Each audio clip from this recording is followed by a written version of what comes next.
Pozdrav svim ljubiteljima šaha, pred nama je danas partija koju su 1957. godine u Wimbledonu na Evropskom šampionatu odigrali Boris Spassky i Andrija Federer. Spassky ovu partiju otvara potezom E4, Federer odgovara sa E5, nakon razvoja skakača na F3, odnosno na C6, usledio je potez belopoljac B5, na tabli imamo špansku partiju.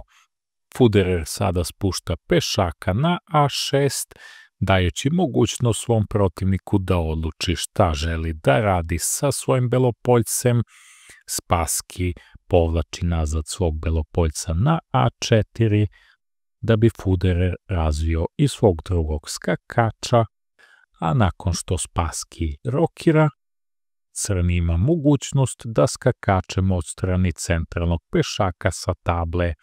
Umjesto toga on bira mirni nastavak, razvija crnopoljca na E7, spremajući se da rokira i naravno ovo je sada uvod u zatvorenu špansku partiju. Spassky nastavlja igru, postavljajući svog topa na E-liniju, a Federer spušta pešaka na B5, preteći još jednom da uzme belopoljca.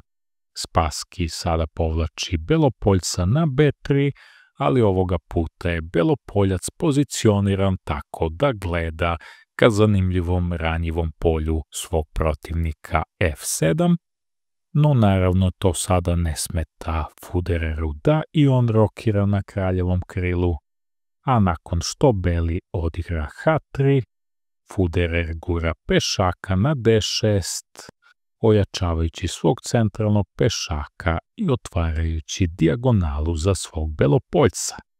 Naravno, plan za belog igrača na ovakvim pozicijama jeste da odigra D4, stoga se Spassky polako priprema potezom C3, a Federer, nakon što vidi da je u planu nastavak D4, se odlučuje da prebaci skakača na D7, najverovatnije da ga skloni od potencijalnog uznemiravanja ili možda da ga postavi na neko optimalnije polje.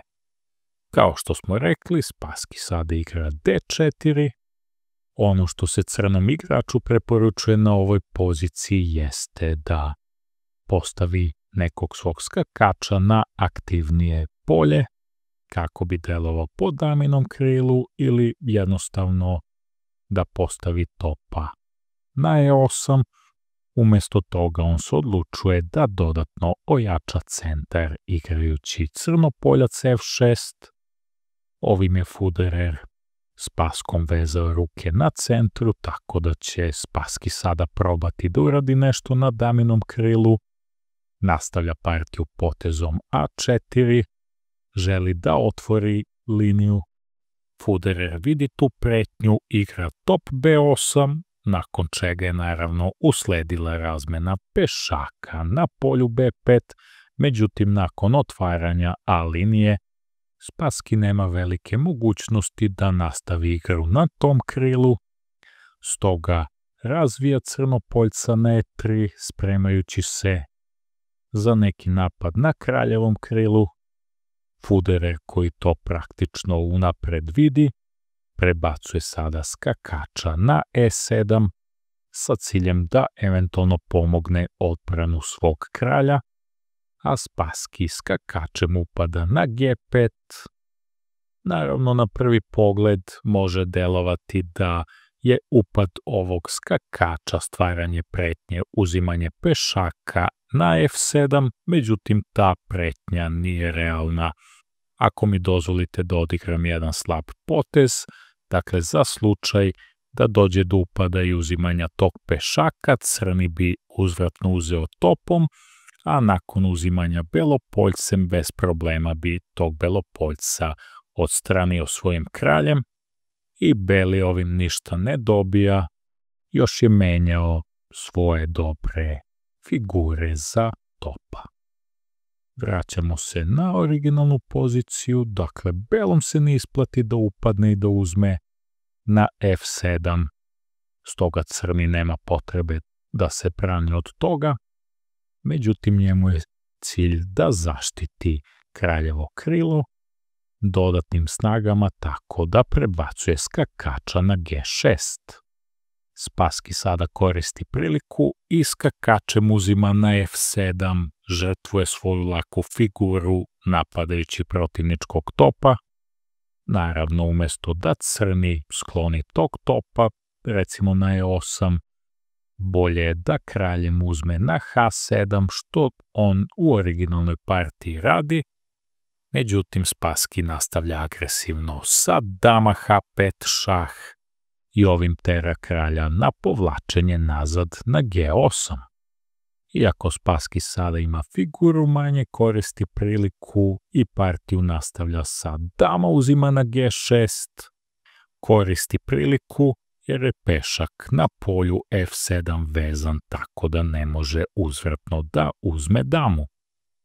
Iako je Spassky ovdje dobro započeo napad, javit će se odmah problem zato što još dodatnih figura nije uspeo da uključi u taj napad i neće imati dovoljno resursa da nastavi sa njim, ali da nesreća po njega još bude i veća.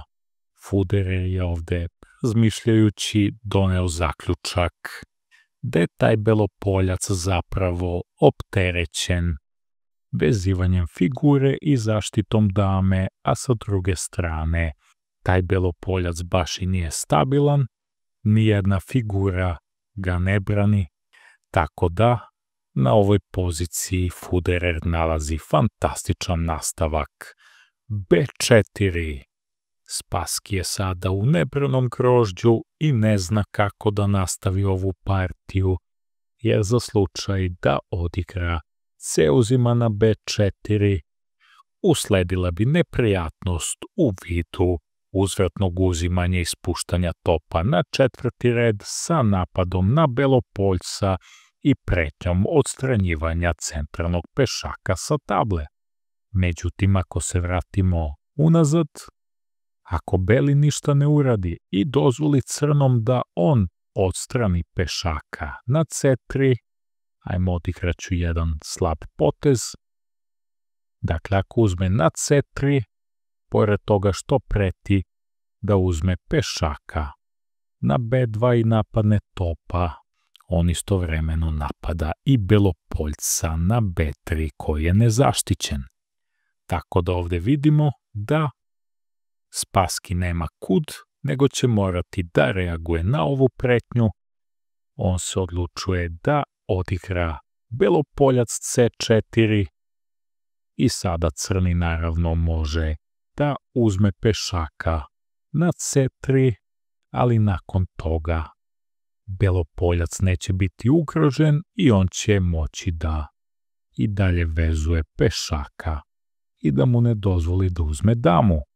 Međutim, dovitljivi Federer i tu nalazi rješenje, skakač b6, tako da belopoljac mora da ostane na ovoj dijagonali, ne sme da bude na ovim poljima, ne odgovara mu ni da se vrati na a2, tako da će morati da se vrati nazad na b3.